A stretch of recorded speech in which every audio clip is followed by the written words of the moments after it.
ಜನನಿ news ಚಾನೆಲ್ಗೆ like ಮಾಡಿ, subscribe ಮಾಡಿ, ಶೇರ್ ಮಾಡುವ ಮೂಲಕ ನಮ್ಮ ಚಾನೆಲ್ಗೆ ಸಹಕರಿಸಿ. ಹೆಚ್ಚಿನ ಮಾಹಿತಿಗಾಗಿ ಸಂಪರ್ಕಿಸಿ ಹರಿಚಿನ್. ಅದ್ರ ಬಗ್ಗೆ ಏನು ಆತಂಕ ಇತ್ತು ಅದು ಈಗ BCG ವ್ಯಾಕ್ಸಿನ್ ಬಂದು ಇದು ನಾನು ಹೇಳ್ತಿದ್ದೀನಲ್ಲ 1928 ಇಂದ ಇದೆ.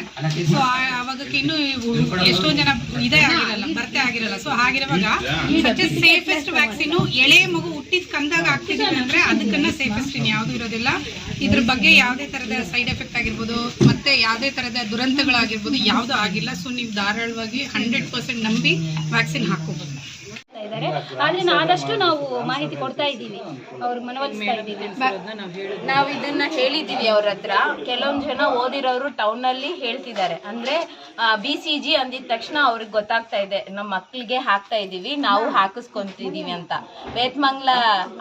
ಬೇತ್ಮಂಗ್ಲ ಸಬ್ ಸೆಂಟರ್ ಅಲ್ಲಿ ಒಬ್ರು ಬಂದು ತಂತಾನೆ ಹೇಳಿದ್ರು, ನಮ್ಮ ಮನೆಯಲ್ಲಿ ಪ್ರೀವಿಯಸ್ ಆಗಿ TB ಕೇಸ್ ಇತ್ತು, ನೀವು ಹೇಳಿದ ತಕ್ಷಣ ನಾವು ಯಾವತ್ತಂತ ತಿಳಿಸಿದ್ರೆ ಬಂದು ಹಾಕೊಂತೀವಿ ಅಂತ ನಮ್ಗೆ ರೆಸ್ಪಾನ್ಸ್ ಕೊಟ್ಟಿದ್ದಾರೆ.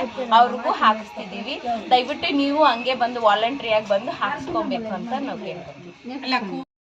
ಚೆಕ್ ಮಾಡ್ಕೊಂಡ್ರೆ ನಮಗೆ ವ್ಯಾಕ್ಸಿನೇಷನ್ ಸ್ಕಾರ್ ಇದೆ. ಇದು ಒಂದು ಬೂಸ್ಟರ್ ಡೋಸ್ ಅಂತ ಮಾತ್ರ ನಾವು ಕೊಡ್ತಾ ಇದ್ದೀವಿ. ಯಾವುದೇ ಆಗುಗಳು ಇದರಿಂದ ಇಲ್ಲ. ಸುಬ್ರಹ್ಮಣ್ಯ ಮಾಹಿತಿ ಎಲ್ಲರಿಗೂ ಕೊಡ್ತಾ ಇದೀವಿ. ಸೊ ಅದಕ್ಕೆ ನಾನು ಹೇಳಿದ್ದು ಸಮುದಾಯದ ಪಾರ್ಟಿಸಿಪೇಷನ್ ತುಂಬಾ ಇಂಪಾರ್ಟೆಂಟ್, ಕಮ್ಯುನಿಟಿ ಪಾರ್ಟಿಸಿಪೇಷನ್ ಇಂಪಾರ್ಟೆಂಟ್ ಇದೆ. ಎಲ್ಲರಿಗೂ ಟೀಚರ್ಸ್ ಇಂದ ಇಟ್ಕೊಂಡು, ಅಂಗನವಾಡಿ ವರ್ಕರ್ಸ್ ಇಂದ ಇಟ್ಕೊಂಡು, ಆಶಾ ಕಾರ್ಯಕರ್ತರಿಂದ ಇಟ್ಕೊಂಡು, ಮತ್ತೆ ನಮ್ಮ ಗ್ರಾಮ ಪಂಚಾಯತಿಯಿಂದ ಇಟ್ಕೊಂಡು ಎಲ್ಲರಿಗೂ ಅದ್ರ ಬಗ್ಗೆ ಸೆನ್ಸಿಟೈಸೇಷನ್ ಮಾಡಿದೀವಿ. ಸೊ ಇದ್ರ ಮೂಲಕ, ಈ ಮೀಡಿಯಾ ಮೂಲಕ ನಿಮ್ಮೆಲ್ಲ ಪ್ರತಿಯೊಬ್ಬರಿಗೂ ಮನೆವರೆಗೂ ತಲುಪಲಿ ಅಂತ ಈ ಮೂಲಕ ತಮಗೆ ತಿಳಿಸ್ತಾ ಇದ್ದೀವಿ. ಅಡಲ್ಟ್ BCG ವ್ಯಾಕ್ಸಿನೇಷನ್ ಕ್ಯಾಂಪೇನ್ ನಡೆಸ್ತಾ ಇದ್ದೀವಿ. ಇದು ಏನಂತಂದ್ರೆ ಹೆಂಗೆ ಮುಟ್ಟಿದ ತಕ್ಷಣ ಮಗುಗೆ BCG ಇಂಜೆಕ್ಷನ್ ನಾವು ಹಾಕ್ತೀವಿ, ಚುಚ್ಚುಮದ್ದು. ಫ್ಯೂಚರ್ ಅಲ್ಲಿ ಅದಕ್ಕೆ TB ಬರದೇ ಇರೋಂಗೆ ಕಾಪಾಡೋದಕ್ಕೋಸ್ಕರ ಕೊಡ್ತಾ ಇದೀವಲ್ವಾ, ಅದು ಸೇಮ್ ವ್ಯಾಕ್ಸಿನ್ ಈಗ ದೊಡ್ಡವರಲ್ಲಿನೂ ಕೊಡ್ತಾ ಇದೀವಿ. ಯಾಕೆಂದ್ರೆ ತುಂಬಾ ಇತ್ತೀಚೆಗೆ ಜಾಸ್ತಿ TB ಪ್ರಕರಣಗಳು ಜಾಸ್ತಿ ಇದೆ. ಅದೇ ರೀತಿಯಲ್ಲಿ ಇದೆಲ್ಲ ಅಂದ್ರೆ ಸಾವನ್ನ ತಡೆಗಟ್ಟುವಂತ ಇದು TB ಇಂದ ಕಾಂಪ್ಲಿಕೇಶನ್ ಆಗಿ ಡೆತ್ ಆಗ್ತಾ ಇರೋ ಕೇಸಸ್ ಜಾಸ್ತಿ ಇರೋದ್ರಿಂದ, ಸೊ ಅದನ್ನ ತಡೆಗಟ್ಟೋದಕ್ಕೋಸ್ಕರ ಈಗ ಅಡಲ್ಟ್ ಪಾಪ್ಯುಲೇಷನ್ ಅಲ್ಲಿನೂ ನಾವು BCG ವ್ಯಾಕ್ಸಿನೇಷನ್ ಕೊಡ್ತಾ ಇದೀವಿ. ಸೊ ಯಾರು ಕೊಡ್ಬೋದು ಇದು ಅಂತಂದ್ರೆ 18 ವರ್ಷ ಮೇಲ್ಪಟ್ಟವರು ಮೊದಲನೇ ಕ್ರೈಟೀರಿಯಾ. ಅದರಲ್ಲಿ ಅವ್ರಿಗೆ ಕಳೆದ 5 ವರ್ಷದಲ್ಲಿ ಯಾವಾಗಾದ್ರೂ ಒಂದ್ಸತಿ ಆದ್ರೂ TB ಸೋಂಕು ಬಂದಿದ್ರೆ ಅವ್ರು ತಗೋಬಹುದು ವ್ಯಾಕ್ಸಿನ್ನ. ಮತ್ತೆ ಅವರ ಮನೆಯಲ್ಲಿ ಯಾರಿಗಾದ್ರೂ ಕ್ಲೋಸ್ ಕಾಂಟ್ಯಾಕ್ಟ್ಸ್ ಅಂದ್ರೆ ಒಂದೇ ಮನೆಯಲ್ಲಿ ಇರೋರಲ್ಲಿ ಕಳೆದ 3 ವರ್ಷದಲ್ಲಿ ಯಾರಿಗಾದ್ರೂ TB ಕಾಯಿಲೆ ಇರುವಂತವ್ರು, ಅವ್ರ ಜೊತೆಯಲ್ಲಿ ಸೋಂಕು ಅಂದ್ರೆ ಸ್ಪ್ರೆಡ್ ಆಗಿದ್ರೆ, ಅಂದ್ರೆ ಕ್ಲೋಸ್ ಕಾಂಟ್ಯಾಕ್ಟ್ ಇದ್ರೆ ಅವರು ತಗೋಬಹುದು. ಹಾಗೆ ಸ್ಮೋಕಿಂಗ್, ಯಾರು ಇವಾಗೆಲ್ಲ ಸ್ಮೋಕ್ ಅನ್ನೋದು ತುಂಬಾ ಒಂಥರ ಕಾಮನ್ ಆಗಿದೆ, ಎಲ್ಲಾ ಕಡೆ ಇರುತ್ತೆ. ಸ್ವಲ್ಪ ತಡವಾಗಿದೆ ಅಷ್ಟೇ, ಬಟ್ ಎಲ್ಲರಿಗೂ ಮನೆಗೂ ಇದ್ರ ಬಗ್ಗೆ ಮಾಹಿತಿ ಇದೆ. ಎಲ್ಲ ಆಶಾಸು ಮನೆ ತನಕ ಮುಗಿಸಿ ಅವ್ರ ಕನ್ಸೆಂಟ್ ಕೂಡ ತಗೊಂಡ್ ಬಂದಿದ್ದಾರೆ. ಯಾವುದಕ್ಕೋಸ್ಕರ ನಾವು ಇಂಜೆಕ್ಷನ್ ಮಾಡ್ತೀವಿ, ಏನ್ ಮಾಡ್ತಾ ಇದೀವಿ, ಅದರಿಂದ ಉಪಯೋಗ ಎಲ್ಲ ತಿಳಿಸ್ಕೊಟ್ಟು ಕನ್ಸೆಂಟ್ ಕೂಡ ಕೊಟ್ಟಿದ್ದಾರೆ. ಸೊ ಎಲ್ಲ ಅವೇರ್ನೆಸ್ ಪ್ರೋಗ್ರಾಮ್ ಆಗಿ ಇವತ್ತು ಇನಾಗ್ರೇಷನ್ ಅಂತ ಮಾಡ್ತಾರೆ. ವ್ಯಾಕ್ಸಿನೇಷನ್ ಕೊಡ್ತಾ ಇದೀವಿ. ಸೊ ಯಾರು ಕೊಡ್ಬೋದು ಇದು ಅಂತಂದ್ರೆ 18 ವರ್ಷ ಮೇಲ್ಪಟ್ಟವರು ಮೊದಲನೇ ಕ್ರೈಟೀರಿಯಾ. ಅದರಲ್ಲಿ ಅವ್ರಿಗೆ ಕಳೆದ 5 ವರ್ಷದಲ್ಲಿ ಯಾವಾಗಾದ್ರೂ ಒಂದ್ಸತಿ ಆದ್ರೂ TB ಸೋಂಕು ಬಂದಿದ್ರೆ ಅವ್ರು ತಗೋಬಹುದು ವ್ಯಾಕ್ಸಿನ್ನ. ಮತ್ತೆ ಅವರ ಮನೆಯಲ್ಲಿ ಯಾರಿಗಾದ್ರೂ ಕ್ಲೋಸ್ ಕಾಂಟ್ಯಾಕ್ಟ್ಸ್ ಅಂದ್ರೆ ಒಂದೇ ಮನೆಯಲ್ಲಿ ಇರೋರಲ್ಲಿ ಕಳೆದ 3 ವರ್ಷದಲ್ಲಿ ಯಾರಿಗಾದ್ರೂ TB ಕಾಯಿಲೆ ಇರುವಂತವ್ರು, ಅವ್ರ ಜೊತೆಯಲ್ಲಿ ಸೋಂಕು ಅಂದ್ರೆ ಸ್ಪ್ರೆಡ್ ಆಗಿದ್ರೆ, ಅಂದ್ರೆ ಕ್ಲೋಸ್ ಕಾಂಟ್ಯಾಕ್ಟ್ ಇದ್ರೆ ಅವರು ತಗೋಬಹುದು. ಹಾಗೆ ಸ್ಮೋಕಿಂಗ್, ಯಾರು ಇವಾಗೆಲ್ಲ ಸ್ಮೋಕ್ ಅನ್ನೋದು ತುಂಬಾ ಒಂಥರ ಕಾಮನ್ ಆಗಿದೆ, ಎಲ್ಲಾ ಕಡೆ ಇರುತ್ತೆ. ಸೊ ಯಾರು ಸ್ಮೋಕ್ ಮಾಡ್ತಾರೆ ಅವರೆಲ್ಲ ಕಂಪಲ್ಸರಿ ತಗೋಬೇಕು, 18 ವರ್ಷ ಮೇಲ್ಪಟ್ಟವರು. ಆಮೇಲೆ ಶುಗರ್ ಕಾಯಿಲೆ ಯಾರಿಗಿದೆಯೋ ಅವ್ರು ತಗೋಬೇಕು. ಆಮೇಲೆ ಇದೆಲ್ಲ ಹೊರತುಪಡಿಸಿ 60 ವರ್ಷ ಮೇಲ್ಪಟ್ಟವ್ರು ಎಲ್ಲರೂ ತಗೋಬೇಕಾಗತ್ತ.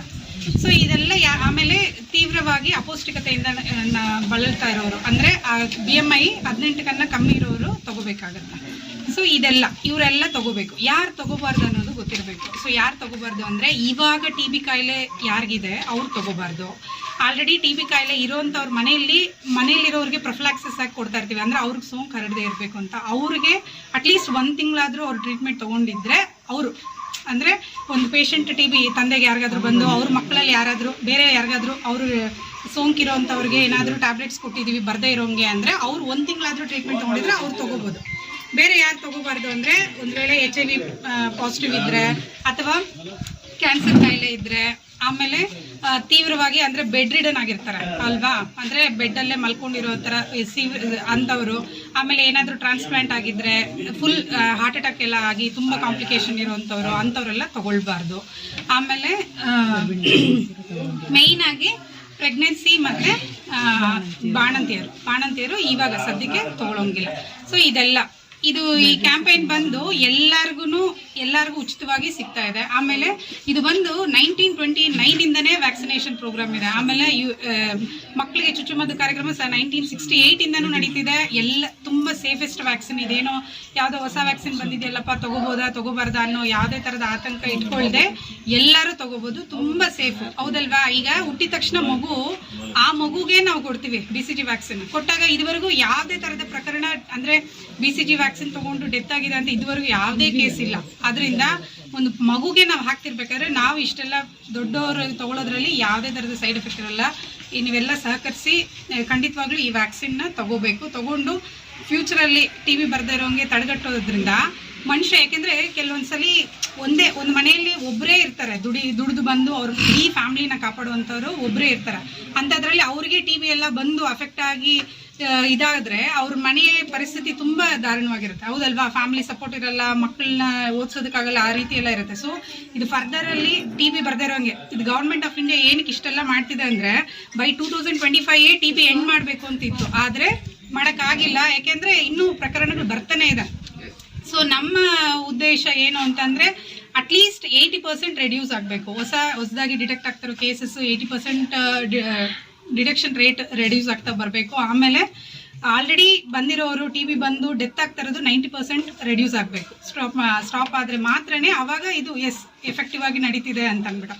ಸೊ ಇವೆಲ್ಲ ಮೈಂಡಲ್ಲಿ ಇಟ್ಕೊಂಡು ಗೌರ್ಮೆಂಟ್ ಇವಾಗ ಏನು ಮಾಡ್ತಿದೆ, ಅಡಲ್ಟ್ BCG ವ್ಯಾಕ್ಸಿನ್ ಕ್ಯಾಂಪೈನ್ ನಡೀತಾ ಇದೆ. ಸೊ ಇದು ಎಲ್ಲ ಕಡೆ, ಎಲ್ಲ ಗೌರ್ಮೆಂಟ್ ಹಾಸ್ಪಿಟಲ್ ಇರ್ಬೋದು, ಆಮೇಲೆ ಹೊರಗಡೆ ಇವಾಗ ನಮ್ಮ ಸ್ಟಾಫ್ ಎಲ್ಲರೂ ಹೊರಗಡೆ ಎಲ್ಲ ಕಡೆನೂ ಅವೈಲೇಬಲ್ ಇದೆ. ಸೊ ದಯವಿಟ್ಟು ನೀವೆಲ್ಲರೂ ಮುಂದೆ ಬಂದು ಇದನ್ನ ಇದು ಮಾಡಬೇಕು. ಸೊ ಮೇಯ್ನ್ ಆಗಿ ಕಮ್ಯುನಿಟಿ ಪಾರ್ಟಿಸಿಪೇಷನ್ ತುಂಬ ಇಂಪಾರ್ಟೆಂಟ್, ಹೌದಲ್ವಾ? ಯಾವುದೋ ವ್ಯಾಕ್ಸಿನ್ ಬಂದಿದೆ ಏನೋ ಆಗುತ್ತೆ, ಆ ವ್ಯಾಕ್ಸಿನ್ ಹಾಕ್ಸ್ಕೊಂಡ್ರೆ ಏನೇನೋ ಆಗೋಗುತ್ತೆ, ಆ ಥರ ಎಲ್ಲ ಏನೂ ಇಲ್ಲ. ಸೊ ಇದು ತಗೊಳ್ಳೋದ್ರಿಂದ ಡೆಫಿನೆಟ್ ಆಗಿ TB ಬರ್ದೇ ಇರೋಂಗೆ ಡೆಫಿನೆಟ್ ಆಗಿ ತಡೆಗಟ್ಟುತ್ತೆ. ಆಮೇಲೆ ವ್ಯಾಕ್ಸಿನ್ ಹಾಕಿದ್ವಾ ಬಿಟ್ವಾ ಅಂತ ಆ ಥರ ಏನಿಲ್ಲ, ನಾವು ಫಾಲೋ ಅಪ್ ಮಾಡ್ತಾ ಇರ್ತೀವಿ. 1 ತಿಂಗಳಾದ್ಮೇಲೆ ಎವ್ರಿ ಮಂತ್ ಫಸ್ಟ್ 3 months ಮತ್ತೆ ಫಾಲೋ ಅಪ್ ಮಾಡ್ತೀವಿ. ಮತ್ತೆ ವರ್ಷ ಒಂದು ಪಾಸ್ ಅಂದರೆ ಒಂದು 3 years ವರೆಗೂ ಫಾಲೋ ಅಪ್ ಮಾಡ್ತಾ ಇರ್ತೀವಿ. ಸೊ ಆವಾಗ ನೋಡ್ಬಿಟ್ಟು ಏನಾದರೂ ಇದು ಅಂದರೆ ಅವ್ರಿಗೆ ಈಗ ವ್ಯಾಕ್ಸಿನ್ ಯಾರು ತೊಗೊಂಡಿದ್ದಾರೆ ಅವ್ರಿಗೆ ಈಗ ಆಲ್ರೆಡಿ ತೊಗೊಂಡಿದ್ದೀವಲ್ಲ ಮತ್ತೆ ಏನಕ್ಕೆ ಕೊಡ್ತಿದ್ದೀರಾ ಅಂತ ಕೇಳ್ಬೋದು, ಹೌದಲ್ವಾ? ಸೊ ಎಲ್ಲ ತೊಗೊಂಡಿದ್ರೇನು ಒಂದು ರೋಗ ನಿರೋಧಕ ಶಕ್ತಿ ಒಂದು ವ್ಯಾಕ್ಸಿನಿಂದ ಫ್ಯೂ ಇಯರ್ಸ್ಗೆ ಕಾಪಾಡೋದ್ರಿಂದ ಸೊ ಇವಾಗ ತಗೊಂಡ್ರೆ ಮತ್ತೆ ಇನ್ ಫರ್ದರ್ ಬರ್ದೇ ಇರೋಂಗೆ ತಡೆಗಟ್ಟುತ್ತೆ. ಸೊ ಅದರಿಂದ ನೀವೆಲ್ಲರೂ BCG vaccine, adult BCG vaccine ಏನಿದೆ ಅದನ್ನು ತಗೊಂಡು ಫರ್ದರ್ ಆಗಿ TB ಕಾಯಿಲೆ ಬರ್ದೇ ಇರೋಂಗೆ, ಆ ಸೋಂಕು 4 ಜನಕ್ಕೆ ಹರಡದೇ ಇರೋಂಗಿದ್ರೆ ಅಭಿವೃದ್ಧಿ ಭಾರತವನ್ನು ನಾವು ಕಾಣ್ಬೋದು ಅಂತ ಈ ಮೂಲಕ ತಿಳಿಸ್ತಾ ಇದ್ದೀನಿ. ಎಲ್ರಿಗೂ ಧನ್ಯವಾದಗಳು.